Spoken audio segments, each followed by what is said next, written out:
Oke, ya.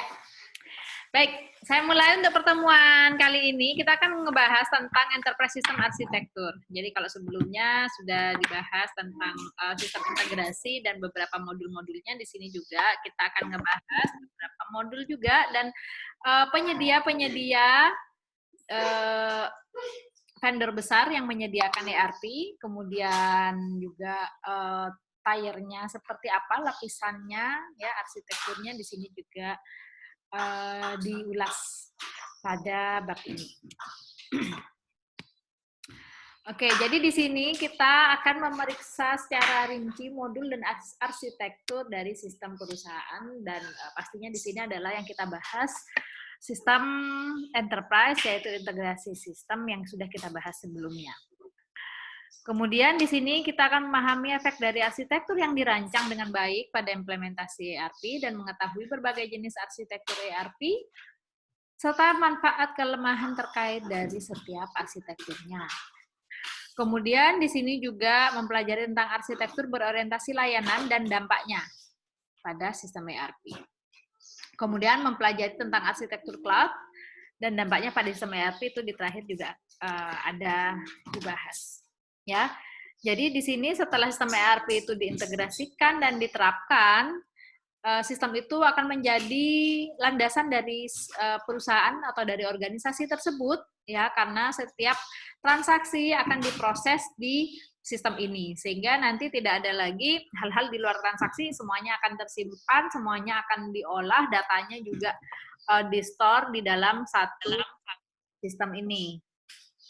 Selain integrasi sistem, di sini juga penting untuk berfokus pada bisnis proses arsitekturnya juga. Jadi, kalau nggak mungkin ya sistem itu akan terbangun kalau bisnis prosesnya masih belum dirancang dengan baik, belum tergambarkan dengan baik, nggak bakalan jadi sistemnya. Kemudian persyaratan bisnisnya, anggarannya juga ya karena nggak murah, ya, kemudian manajemen proyek, komitmennya juga untuk make, karena mungkin kalau untuk beradaptasi, apalagi dari yang sebelumnya mungkin belum pernah menerapkan, jadi itu juga perlu adaptasi dan itu perlu komitmen juga dari top manajemen. Dan pastinya di sini yang perlu diperhatikan adalah komunikasi berkelanjutan dengan karyawan yang memberitahu mereka tentang perubahan-perubahan yang akan terjadi dengan diterapkannya sistem ini. Ya, karena pada pelaksanaannya memang itu juga membutuhkan effort khusus.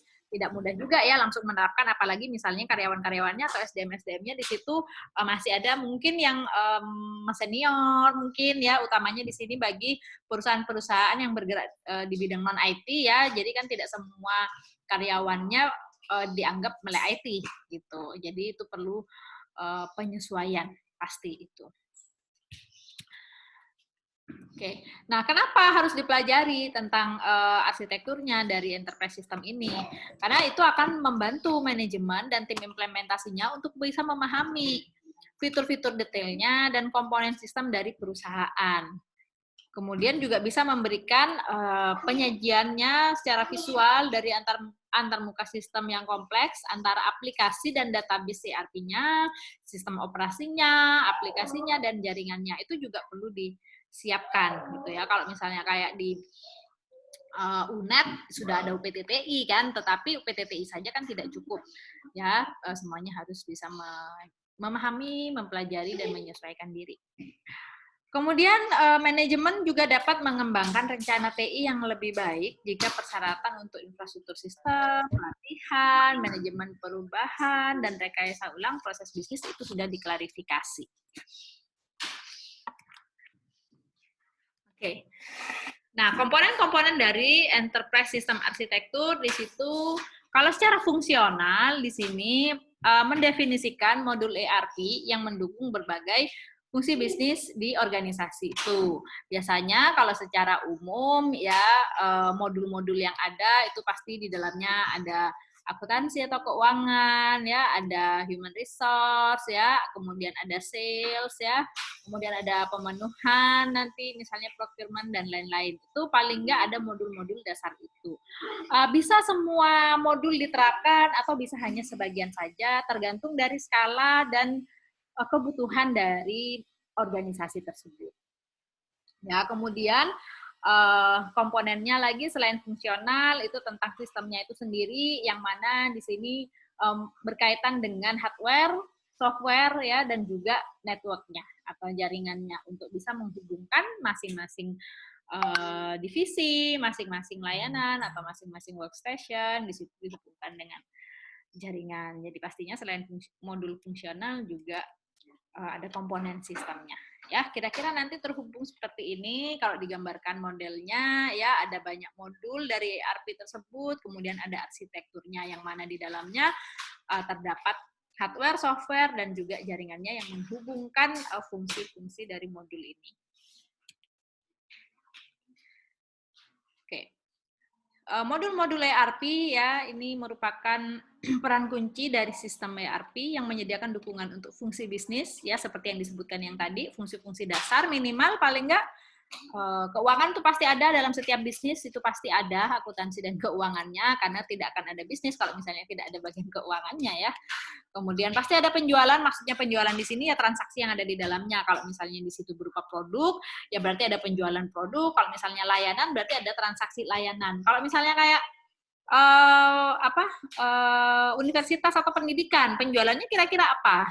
Berarti kan seperti kayak pendaftaran mahasiswa baru gitu, itu kan transaksi ya, transaksi transaksi antara customer atau user ya, pengguna universitas, pengguna layanan pendidikan, yaitu dari orang tua dan mahasiswa tersebut untuk kuliah atau belajar di universitas tersebut. Nah, itu di dalamnya ada sistem akademis gitu. Kemudian ada pengendalian inventaris ya. Mungkin kalau di universitas ada juga ya di bagian perlengkapan, di kantor pusat tuh ada bagian inventaris dan perlengkapan, dan juga ada bagian produksi ya. Yang umum-umum kira-kira kalau di kebutuhan industri secara umum adalah modul-modul itu. Nah, ada beberapa vendor ERP yang besar, termasuk misalnya beberapa di antaranya yaitu ada SAP, ada Oracle, atau dari Microsoft juga ya. Terus juga dari Amazon ya, yang sekarang mungkin yang baru ya. Bukan baru sih sebenarnya, cuman mereka juga sudah menyediakan juga modul-modul yang mendukung area fungsional utama bisnis. Oke, jadi di sini ERP di situ nanti akan menerapkan kebijakan dan prosedur di organisasi itu melalui role-role bisnisnya, ya. Makanya mungkin nanti di sini kalian akan belajar juga bagaimana membuat bisnis prosesnya, aliran prosesnya seperti apa, aliran datanya juga seperti apa, digambarkan dalam BPMN ya, supaya kalian bisa tahu bagaimana sih integrasi sistem itu bisa dibangun.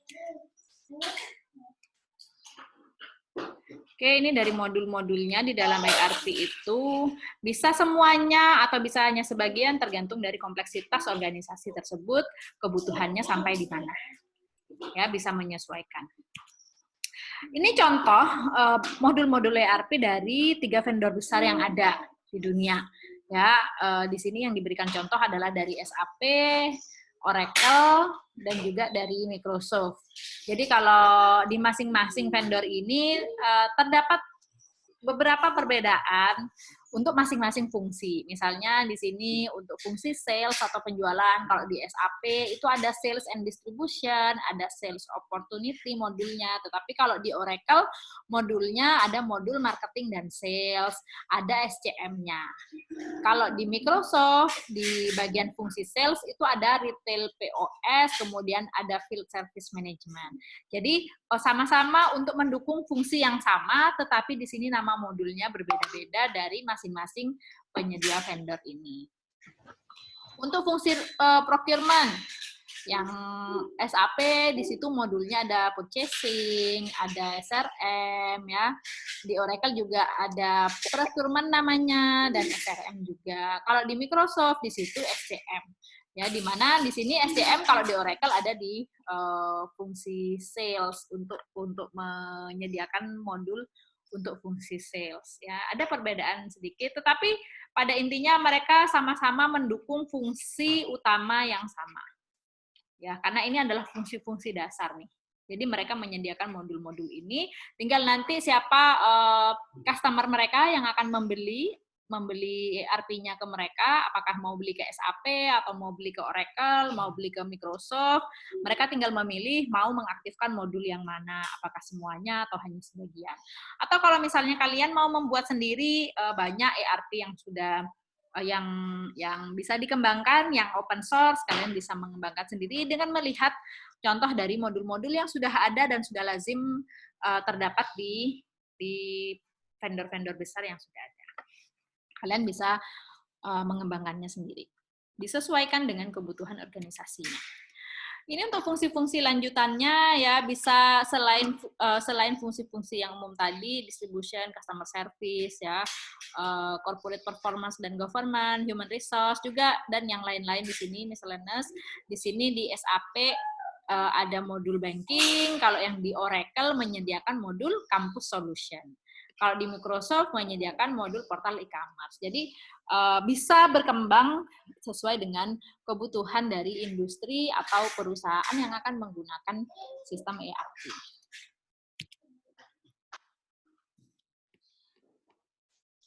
Gambar saya mana ya? Tidak ada gambarnya.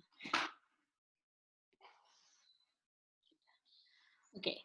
Nah, untuk masing-masing dari modul itu kalau kita overview ya di modul production, di situ pastinya adalah untuk membantu perencanaan dan pengoptimalan kapasitas produksi. Ya, yang berkaitan dengan produksi-produksi lah. Apakah itu dari SCM-nya atau suku cadangnya, komponen ya atau sumber daya material yang menggunakan data produksi historis dan perkiraan penjualan di situ ada di dalam modul produksi. Ya, kalau misalnya ada mahasiswa yang mengambil skripsi tentang peramalan stok, ketersediaan stok, mau melihat tren dari penggunaan material suatu perusahaan. Nah, maka itu sebenarnya merupakan salah satu fungsi saja di dalam salah satu modul. Gitu. Ya, jadi ketika salah satu judul skripsi mahasiswa itu sebenarnya hanyalah satu bagian dari proses di dalam bagian modul itu sendiri. Artinya, di situ kalian bisa belajar tentang, oh bagaimana sih membuat satu bagian dari sistem itu. Atau dari sistem yang dibuat oleh tugas akhir mahasiswa itu sebenarnya merupakan salah satu bagian dari sistem ERP yang secara utuh. Gitu. Ya, jadi itu bisa menjadi salah satu topik penelitian dari mahasiswa yang banyak sekali kita temui. Nah, kemudian untuk modul purchasing misalnya, pembelian ya. Jadi di sini bisa memperlancar proses pengadaan bahan baku atau juga perlengkapan lain yang dibutuhkan di situ ada di modul purchasing. Nah, ini yang jarang nih ditemui. Kalau yang kayak perkiraan, forecasting ya, data historis, data tren ya, prediksi itu banyak sekali nih. Data stok, data bahan baku ya, forecasting untuk bahan baku itu banyak sekali ya yang berkaitan dengan modul production itu banyak sekali diambil oleh mahasiswa untuk dibuat sebagai proyek atau tugas akhirnya. Tetapi kalau yang di ini masih belum nih, artinya bisalah dicoba nanti untuk bermain-main di arah sini ya di bagian purchasing. Atau mungkin karena di bagian purchasing terlalu simpel kali ya. Kalau dulu yang berkaitan dengan purchasing mungkin hanya jadi tugas-tugas ya kayaknya kalau waktu masih ada PBU itu kayaknya. Tetapi bisa dibuat dicari contoh-contoh yang bisnis prosesnya sudah lebih kompleks sehingga nanti studi kasusnya bisa diambil juga lebih kompleks gitu. Nah, ini juga yang sangat kompleks ya, bisa sampai sangat kompleks itu adalah pada modul inventory management. Yang mana di sini memfasilitasi proses pemeliharaan tingkat stok yang sesuai di gudang. Kalau di situ produknya ada banyak banget, apalagi suppliernya juga ada banyak, di mana satu supplier bisa banyak produk. Kalau banyak supplier berarti banyak kali banyak gitu ya. Artinya di situ pasti akan ada banyak fitur, ada banyak relasional, kemudian juga kalau misalnya berkaitan juga selain dengan stok, misalnya itu adalah barang yang memiliki kadaluarsa, maka itu akan lain lagi perlakuannya seperti apa. Kalau misalnya ada kebijakan yang misalnya kalau barang rusak yang seperti apa, nanti perhitungannya di dalam inventory management, nah itu bisa menjadi sangat kompleks. Dan sampai saat ini saya masih belum menemukan mahasiswa yang mengangkat topik sekompleks itu masih belum ada. Kalaupun ada yang inventory management, tapi itu yang sangat sederhana, yang bahkan menurut saya itu yang di perusahaan nggak sesederhana itu gitu ya. Jadi ini sebenarnya bagus banget dan sangat menarik untuk kalian pelajari, dan itu bisa menjadi bekal pengetahuan kalian sendiri kalau misalnya kalian bisa lebih memahami di modul inventory management ini. Karena banyak sekali yang membutuhkan ini. Setiap perusahaan yang memiliki produk-produk perusahaan besar lah ya, itu pasti inventory manajemennya itu sangat kompleks. Kemudian sales dan marketing, ya ini yang berhubungan dengan fungsi penempatan penjualan, pemesanan, ya penjadwalan, pengiriman, sampai ke pembuatan faktur. Ya kalau ini contoh. Kalau kami yang tahu contohnya yang bagus untuk sales dan marketing itu yang dari Oriflame itu, karena memang di situ lebih ke sana ya. Kalau untuk ke end usernya itu lebih ke sales dan marketingnya, di situ bisa diakses semuanya, bisa terlihat memang bagus, walaupun kompleks dan lengkap, fiturnya juga sangat memudahkan. Itu bagus untuk dipelajari, dan kalian juga bisa kok melihat itu kalau misalnya mau melihat contoh dari fitur-fitur sales dan marketing, itu bisa dilihat. Karena mungkin kalau mau melihat di perusahaan-perusahaan lain kan harus punya akses kan, kalau bukan pegawainya kan nggak bisa. Nah tapi kalau misalnya yang dari Oriflame kalian mau melihat fitur-fiturnya itu bisa dengan punya akses loginnya. Kemudian modul finance ya pastinya berkaitan dengan laporan keuangan ya. Human resource berarti di situ berkaitan dengan sumber daya manusia dan modul-modul yang lainnya sesuai dengan kebutuhan dari perusahaan itu. Oke. Nah, kelebihannya apa atau manfaatnya apa? Ya, di sini bisa misalnya salah satunya adalah untuk kalau misalnya self service, di sini dukungannya fleksibel untuk fungsi bisnis karyawan. Ya, akses yang disederhanakan ke informasi yang relevan. Kemudian performance management, pengiriman, pengukuran dan metrik waktu nyata yang dipersonalisasi, memberi eksekutif akses ke informasi seperti misalnya kayak tadi mau menganalisis bisnisnya, kemudian mau mengukur indikator kinerjanya, misalnya IKU-nya misalnya. Nah, itu bisa menjadi manfaat dari ERP itu. Kenapa? Karena data-datanya itu sudah terintegrasi ya. Tidak ada lagi bisnis proses atau proses-proses yang pecah sendiri-sendiri. Semuanya sudah jadi satu sehingga setiap karyawan itu sudah bisa saling terhubung dan bisa menggunakan fitur-fitur yang ada, dan kemudian ketika dia membutuhkan sesuatu, dia bisa langsung mendapatkan dari hanya satu sistem itu. Jadi dia tidak perlu lagi untuk ke tempat-tempat lain lagi kalau misalnya semuanya sudah jadi satu di situ. Dan juga dari top manajemennya juga bisa mendapatkan informasi atau bisa langsung menganalisa datanya sehingga bisa langsung mendapatkan atau terbantu untuk pengambilan keputusan gitu, dan juga bisa langsung mengukur, mudah ya karena kan sudah tersistem, datanya juga sudah terrecord dengan baik, maka itu akan mudah untuk mengukur indikator kinerjanya gitu, karena sudah tidak lagi manual atau tidak lagi yang berserakan gitu. Oke. Ini ya beberapa manfaat dari modul-modul ERP itu. Untuk setiap modulnya memiliki kelebihan dan manfaat masing-masing.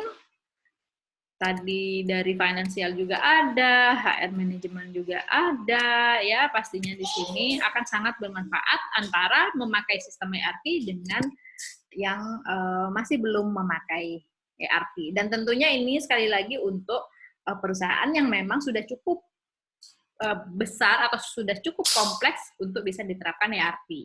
Ya, kalau misalnya memang masih terlalu kecil ya nggak harus pakai ERP juga, atau mungkin tidak semua modulnya dipakai semua gitu sesuai dengan kebutuhannya saja.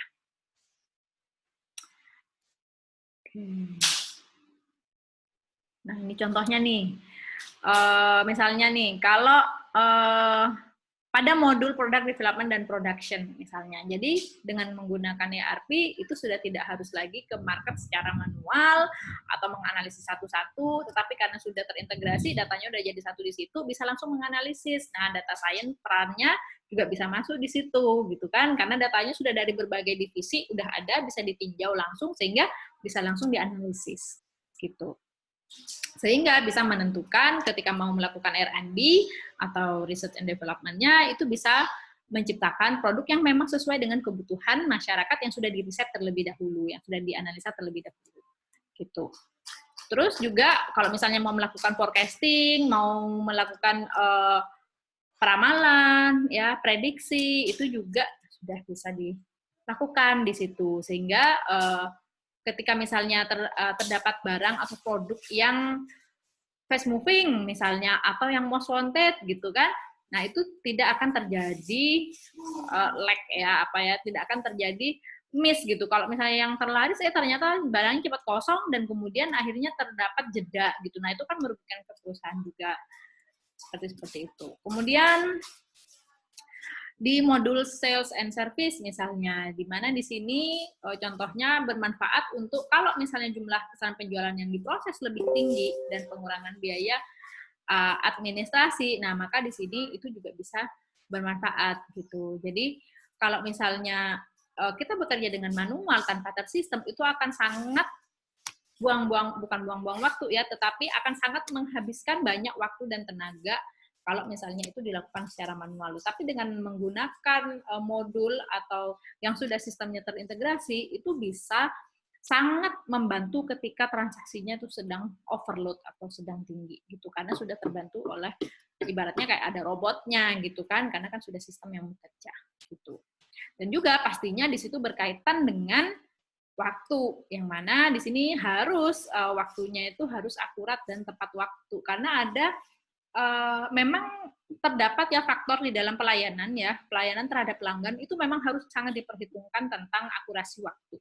Jadi jangan sampai telat-telat pelayanan, pengiriman, kalau ada yang order barang telat-telat itu jangan sampai, karena itu berarti layanannya buruk seperti itu. Ya, nah kalau kalian lihat sekarang kan kita sudah bisa ya melacak apakah mau kita pakai marketplace kah atau e-commerce kah ya, dari perusahaan yang memang ada sistem penjualannya. Di situ kita bisa melacak tuh informasi dari sales-nya ya, barangnya sudah dikirim, udah sampai mana gitu kan, resinya dan seterusnya. Jadi sudah ada akses fitur untuk itu, dan itu sangat membantu dibandingkan dengan dulu. Ya dulu kebayang ya, saya dulu melakukan belanja online, belanjanya masih pakai manual, mau menyebutkan barang A, B, C gitu ya, disebutkan pakai email. Nah, tapi kemudian berkembang dengan menggunakan sistem yang masih belum dapat dilacak, hanya bisa masukkan ke keranjang belanja aja, lacaknya, konfirmasi bayarnya masih pakai email dan sebagainya, hingga sampai saat ini sudah semuanya jadi satu sistem. Nah, itulah perkembangan sistem ERP yang sangat membantu dan sangat bermanfaat saat ini. Oke, itu untuk manfaat modul-modulnya. Nah, kemudian untuk arsitekturnya, sebenarnya arsitekturnya ini secara umum ya, biasanya sistem yang terintegrasi itu biasanya memang lapis 3 ya. Ada server web, ada server aplikasi, ada server database. Itu arsitektur umum sih ya sebenarnya kayak gini. Ya, yang mana di sini ada dari ketiga layer itu masing-masing pastinya memiliki fungsional tertentu terhadap usernya, terhadap fungsinya itu sendiri. Ya, dan juga dengan dibuat layer-layer seperti itu, di situ akan lebih membuat fleksibel kalau misalnya nanti akan terjadi upgrade teknologi ya. Jadi kalau misalnya menggunakan satu tier, maka ketika satu berubah maka harus berubah semua. Tetapi kalau misalnya dibuat 3 tier tadi, web, server, database, nah misalnya ada satu layer yang memang mengikuti, oh sekarang butuh nih untuk di-upgrade nih bagian servernya, nah maka bisa langsung di-upgrade, jadi lebih fleksibel untuk melakukan upgrade gitu.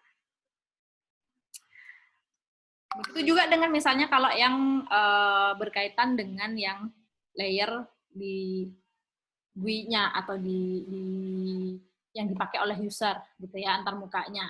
Nah, di situ harus teknologi apa saja yang disiapkan, arsitektur apa saja yang harus disiapkan. Oh, di bagian client side-nya dia harus disediakan mesin apa, harus mendukung fitur apa. Nah, apakah di situ dia sistemnya menggunakan Java Virtual Machine misalnya, atau apakah menggunakan teknologi .NET, dan seterusnya. Itu seperti apa. Ini salah satu contoh dari layer yang menggunakan info.NET arsitektur. Jadi di sini klien dia berhadapan dengan Java Machine Layer, di mana di sini di bagian servernya dia terdapat beberapa layer-layer lagi. Itu di sini juga ada database layer, relational database layer, dan juga ada bagian hardware layer. Ya, mungkin kalau kalian pernah masuk ke ruang server di mana ya? Lab JIS ya, kalau nggak salah sudah pindah ke sana ya, lab server. Nah, kalian bisa coba pelajari di sana. Kemudian requirement infrastrukturnya di sini, kebutuhan infrastruktur yang dibutuhkan pastinya di sini memerlukan jaringan pastinya, karena kan banyak divisi yang dihubungkan. Ya, kalau enggak ya gimana nanti bisa online, gitu ya. Kemudian OLAP juga untuk menyediakan kemampuan untuk mengakses, menyajikan, dan menganalisis data di seluruh dimensi. Ya, tapi biasanya itu sudah ada di bagian sisi server. Disediakan. Oke, jadi three-tier arsitektur ini di sini punya beberapa manfaat ya, yang mana yaitu dia memiliki skalabilitas, reliabilitas, fleksibilitas, pemeliharaannya juga lebih sedikit di satu server, kemudian reusable juga ya, bisa lebih mudah diterapkan dan bisa dipakai lagi, dan juga dari sisi keamanannya di sini pastinya ada divisi khusus atau staf khusus yang memang menangani bagian security sistemnya. Nah, tapi di sini dengan menggunakan arsitektur three-tier ini ada batasan, yaitu memang secara finansial di situ memang lebih mahal dan lebih rumit, tapi kan kalau sudah ada divisi IT-nya, sudah ada yang memaintain, artinya ya itu memang harus bisa. Gitu. Oke. Ya, ini untuk lapisan-lapisannya ya. Yang bagian webnya untuk klien, untuk user ya, yang bagian aplikasi di situ untuk memproses bisnisnya ya. Kemudian untuk yang di bagian datanya di situ adalah untuk men-store, menyimpan data, mengorganisasikan semua datanya yang berhubungan dengan sistem internal dan eksternalnya. Kira-kira gambaran arsitekturnya seperti ini. Jadi di sini yang akan berhadapan dengan user itu di bagian GUI-nya di sini ya. User akan berhadapan dengan interface yang dikembangkan sesuai dengan kebutuhannya. Kemudian di sini ada application layer, dan di sini di bagian data layer yang akan menyimpan datanya, dan pastinya di sini sudah diberikan keamanan. Oke. Ini penjelasannya untuk yang web service arsitektur. Ya, teknologinya yang mendukung, ya pastinya ada server web ya, namanya web service gitu kan. Kemudian ada portal ERP-nya, kemudian ada integrasinya, servernya, apakah itu dari back-end-nya ke front-end-nya ya. Kemudian, ini contoh arsitektur dari PeopleSoft Server-Centric Internet Arsitektur. Ini contohnya yang diambil dari PeopleSoft Application, dari punyanya Oracle. Nah, ini layer-layernya ya, web layer, kemudian application layer, kemudian ada bagian database-nya, di BMS servernya, sudah menggunakan relational database pastinya. Ya, karena kalau udah data besar itu ya pastinya harus relational. Nah, manfaatnya apa dan kekurangannya apa? Ya, tadi juga sudah disebutkan bahwa di sini pastinya kalau menggunakan web itu kan lebih fleksibel ya daripada yang menggunakan desktop. Ada yang menggunakan desktop, dia juga online terhubung dengan internet ataupun intranet, tetapi masih antar mukanya interface-nya itu desktop. Ada sih beberapa kelebihan dan kekurangannya masing-masing. Kalau misalnya menggunakan desktop, maka dia lebih lebih aman kalau misalnya dia rusak di satu klien, ya maka dia hanya cukup di reinstall lagi di satu gitu kan. Tetapi pemeliharaannya atau ketika mau masang berarti harus diinstalin satu-satu tuh masing-masing. Tapi kalau berbasis web itu kan mudah, tinggal mengakses browser aja, tinggal dibuka gitu. Tapi kalau menggunakan web maka berarti keamanannya itu harus lebih terjaga lagi, karena kan kalau web itu umum ya, rentan. Tapi kalau menggunakan desktop itu relatif lebih aman. Cuman ya itu harus diinstalin satu-satu. Kalau misalnya banyak kan ya lumayan repot juga gitu. Ya, tapi ada masing-masing memiliki kelebihan dan kekurangannya masing-masing. Ya.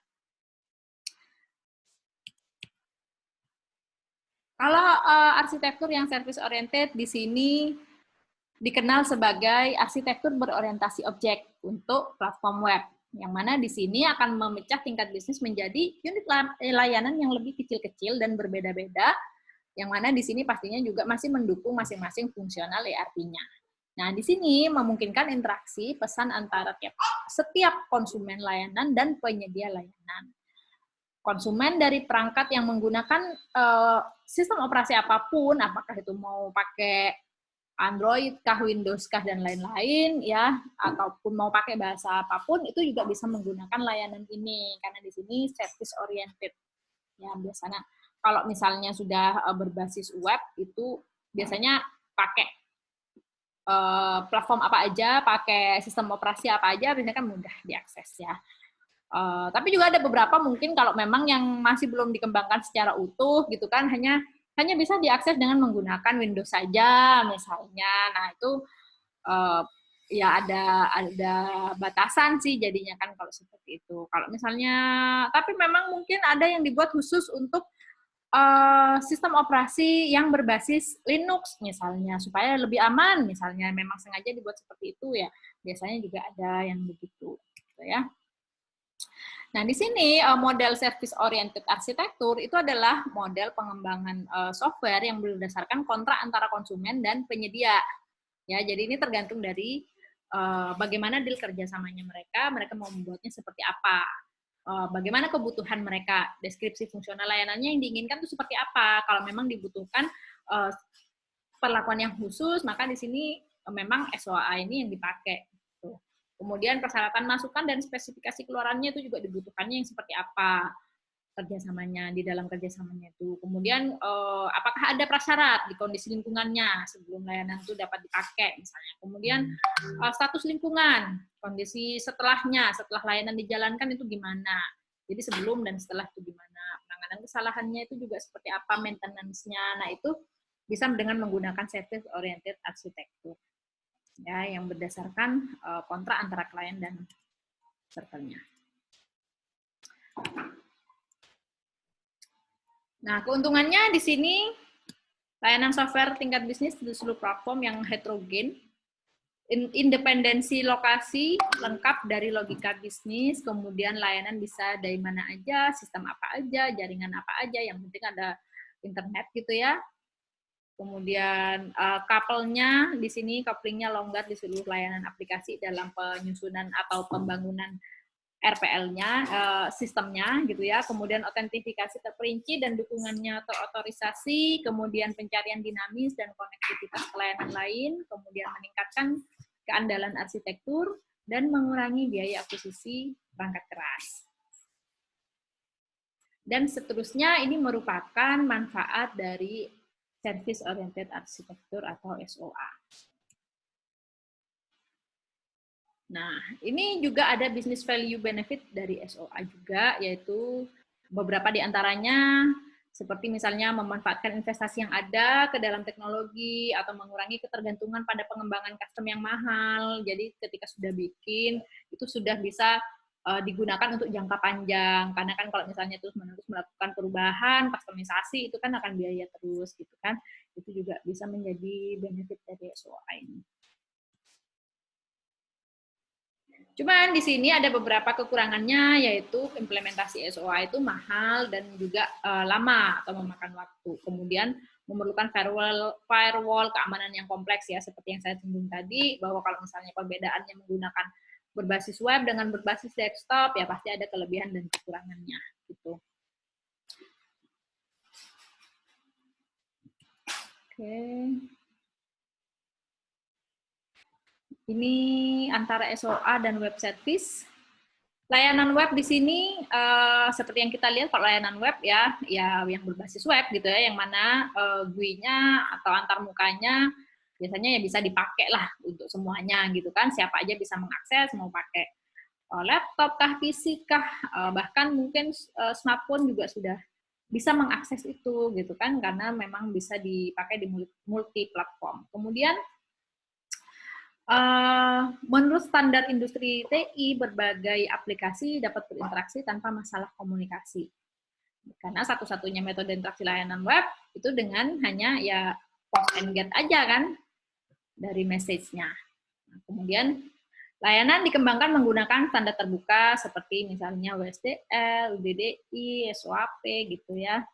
Ini mungkin kalian pelajari di dalam pemrograman berbasis web atau mungkin perancangan web ya kali ya.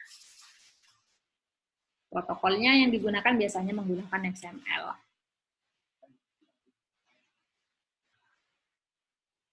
Oke, nah untuk enterprise content manajemennya di sini manajemen perusahaan berurusan dengan produk perangkat lunak perusahaan yang biasanya akan storing, maintenance, kemudian manajemen, dan mengirimkan konten yang terhubung ke proses bisnis.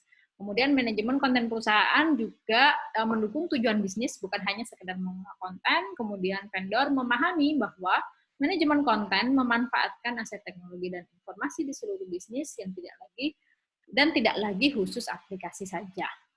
Tetapi memanfaatkan semua aset teknologi dan informasi semua bisnisnya. Nah, satu lagi yaitu cloud arsitektur. Mungkin kemarin di program Bangkit itu ada ya, salah satu pilihannya selain data science dan mobile itu ada pilihan cloud arsitektur. Nah, itu artinya karena memang saat ini tenaga atau lulusan yang memiliki kemampuan di bidang cloud itu sekarang sedang tinggi juga dibutuhkan. Ya, sehingga kalian mungkin juga bisa mempelajari ini lebih dalam nantinya. Di mana di sini bekerjanya, sistemnya, fiturnya, analisis transaksi, kan apa ya perhitungannya itu semuanya sudah dilakukan di cloud. Penyimpanannya cloud. Bahkan tidak harus ribet lagi, misalnya nih kita menggunakan perangkat yang berbeda ya, kita menggunakan nggak bawa laptop, misalnya nggak bawa komputer pribadi kita pakai komputer lain,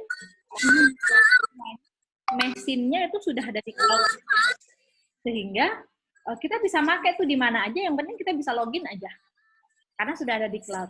Gitu. Itu benar-benar memang teknologi yang sangat memudahkan banget.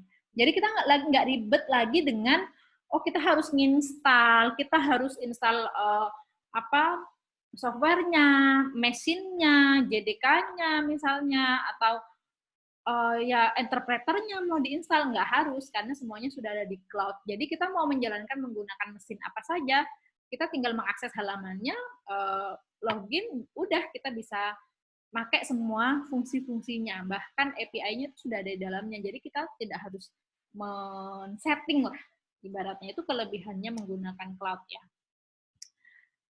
Kemudian ya pastinya di sini penyedia cloud yang dijual itu biasanya storage-nya, ya kapasitasnya semakin besar pastinya akan semakin mahal, gitu.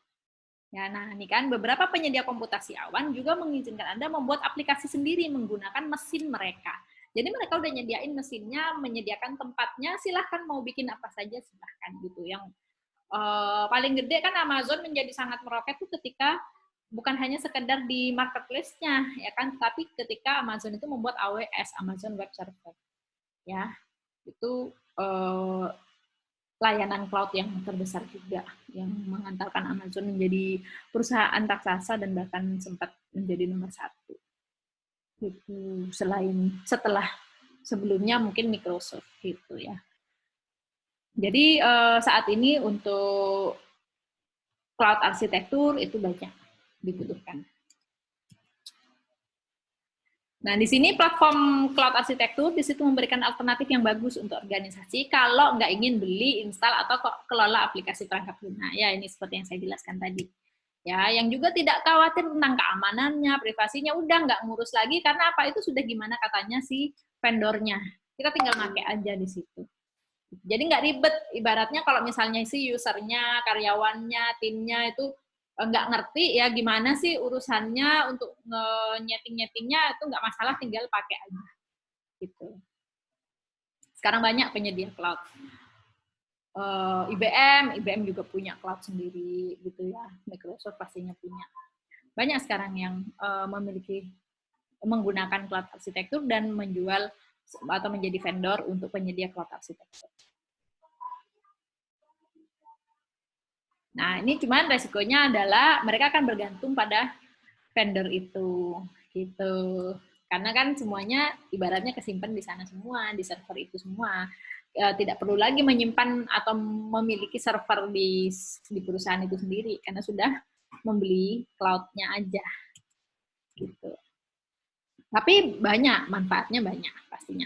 Nah, ini paling enak kalau yang saya rasakan sendiri memang itu mudah diakses dari mana saja. Selama kita bisa online, udah gitu.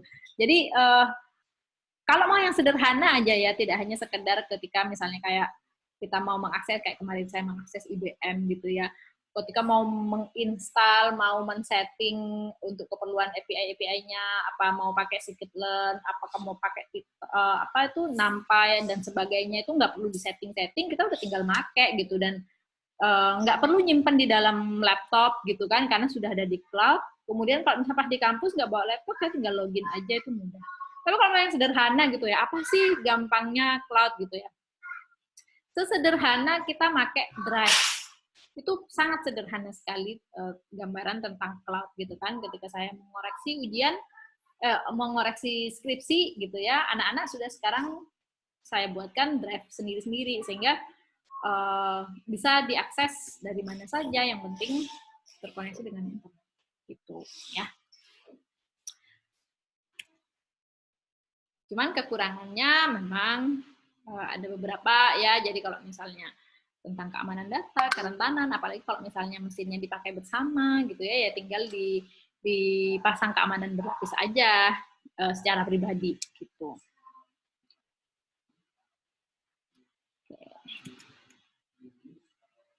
Implikasinya apa? Jadi di sini arsitektur perusahaan itu merupakan teknologi penting untuk fungsi jangka panjang organisasi. Jadi kalau misalnya kita bergerak atau kalian berada di bagian menjadi bagian dari perusahaan yang besar, maka perusahaan itu untuk memutuskan mau menggunakan arsitektur yang mana itu perlu pengambilan keputusan yang perlu dipikirkan matang-matang karena itu berkaitan dengan fungsi jangka panjang, ya.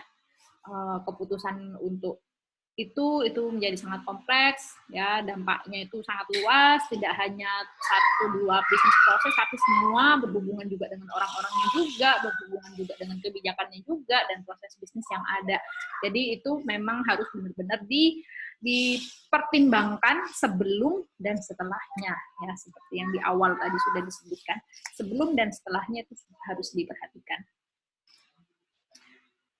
Terus yang juga perlu diperhatikan adalah arsitektur ERP ini harus fleksibel untuk mendukung platform hardware maupun software yang dipakai oleh perusahaan tersebut. Gitu. Ya, itu kira-kira untuk enterprise system arsitektur pembahasan saat ini. Ini kesimpulannya. Jadi dari modul-modul yang ada, dari contoh ketiga vendor yang ada, bagaimana sistemnya bekerja, kemudian apa saja penyedia layanannya, kemudian untuk fungsi-fungsi apa saja dukungannya, kemudian apa saja jenis arsitektur dari modul-modul ERP itu, arsitekturnya bagaimana, apa saja contoh-contohnya tadi, ya, kemudian oh ya, layernya juga tadi, kalau misalnya menggunakan 2 layer, yang paling sederhana atau yang paling umum yaitu yang menggunakan 3 layer, yang biasanya memang sudah banyak dipakai kan 3 layer lah ya, client, server, dan kemudian bagian database-nya gitu ya.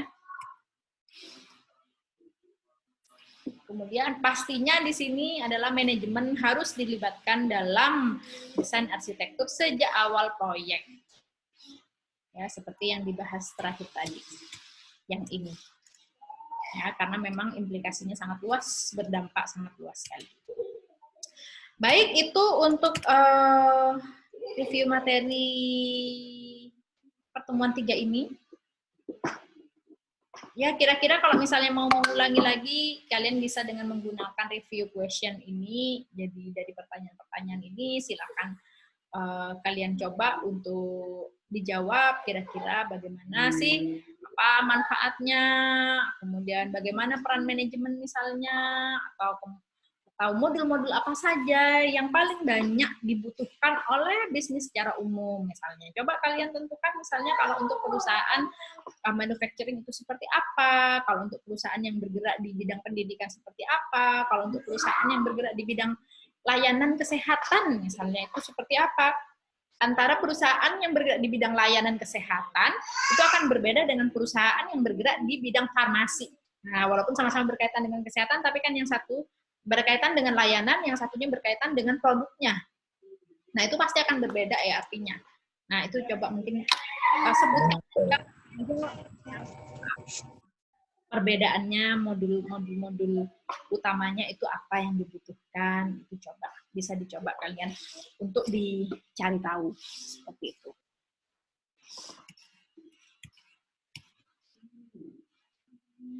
Baik, sudah mungkin ada yang mau didiskusikan atau mungkin Bu Karina ada yang mau ditambahkan? Bu, permisi izin bertanya, Bu. Silakan. Itu Bu, mengenai tugas di MMP yang studi kasus itu direview juga nggak Bu, apa hanya soalnya yang dijawab? Oh, sebentar saya lihat ya. Di yang mana ya? Di pertemuan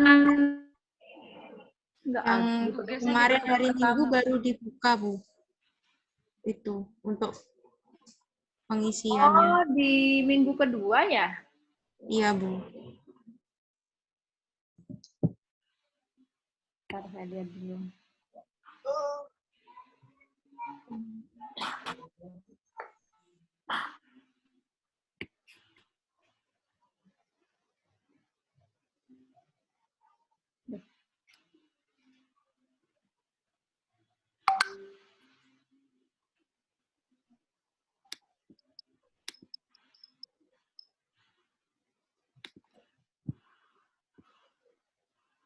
Minggu kedua tugas case tadi yang mengerjakan dari buku itu ya? Itu bab 1 deh kayaknya Mbak, udah enggak kayaknya. Yang pertemuan 2 ya? Tugas case tadi itu ya? Iya, Bu, yang di halaman 34 itu, Bu. Itu direview apa cuma dijawab aja? Enggak, karena kan sudah ada tugas pertanyaan di materi ya? Yang baru. Itu ya? Enggak usah yang itu, enggak usah yang case tadi, itu bab 1 kemarin. Kita kan sudah sekarang di pertemuan modul-modul arsitektur sistem enterprise ini kan di pertemuan 4 kita sekarang. Baik, Bu. Berarti tidak usah dikerjakan ya, Bu? Enggak, yang pertemuan 2 enggak. Kita baik, Bu. Terima kasih. Pertemuan 4 ya.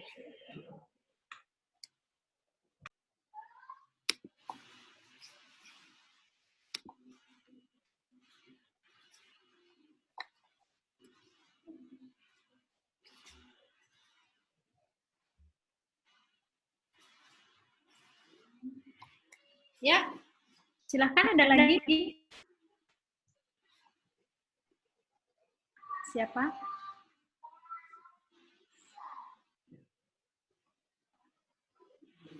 Tidak ada? Mungkin Bu Karina ada yang mau ditambahkan? Atau PR? Kayaknya pertemuan ini kayaknya belum ada ya Bu ya PR-nya. Iya, mungkin tadi itu menjawab pertanyaan yang di slide itu. Iya, untuk review materi hari ini. Jadi kalau yang 5 modul penting ya jangan lagi dilihat dari yang di slide aja. Gitu. Jadi biar berkembang, ketika menyebutkan 5 modul lagi, ya coba dibandingkan seperti yang saya sebutkan tadi itu, bagaimana kalau misalnya perusahaan yang bergerak di bidang yang berbeda. Nah, pasti modul-modul utamanya juga akan ada sedikit perbedaan. Nah, coba kalian latih untuk menjawab itu.